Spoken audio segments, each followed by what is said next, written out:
39. Dilatory and improper motions. Dilatory motions. A motion is dilatory if it seeks to obstruct or thwart the will of the assembly as clearly indicated by the existing parliamentary situation. Parliamentary forms are designed to assist in the transaction of business. Even without adopting a rule on the subject, every deliberative assembly has the right to protect itself from the dilatory use of these forms.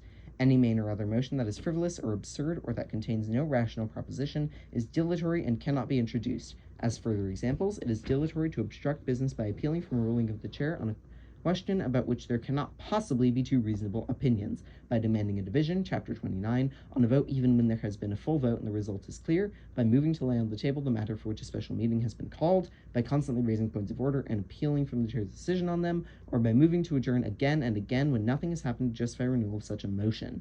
By use of such tactics, a minority of 2 or 3 members could bring business to a standstill.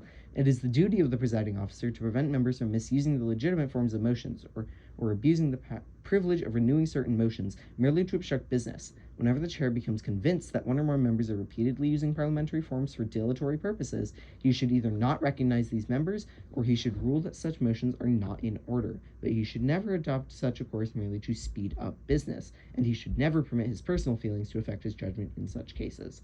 If the chair only suspects that a motion is not made in good faith, he should give the maker of the motion the benefit of the doubt. The chair should always be courteous and fair, but at the same time he should be firm in protecting the assembly from imposition. Improper motions. Motions that conflict with the corporate charter, constitution, or bylaws of a society, or with procedural rules prescribed by national, state, or local laws are not in order.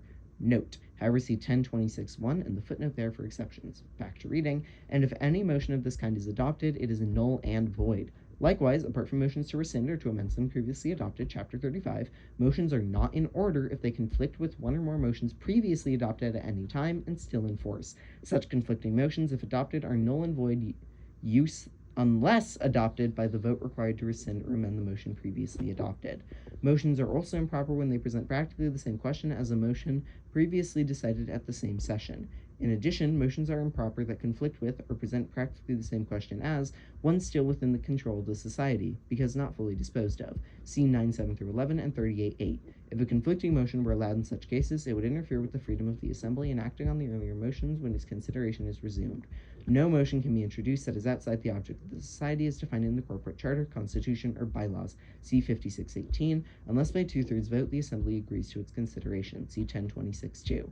Except as may be necessary in the case of a motion of censure or a motion related to disciplinary procedures, Chapter 61 and 63, a motion must not use language that reflects on a member's conduct or character, or is discourteous, unnecessarily harsh, or not allowed in debate. See Chapter 43.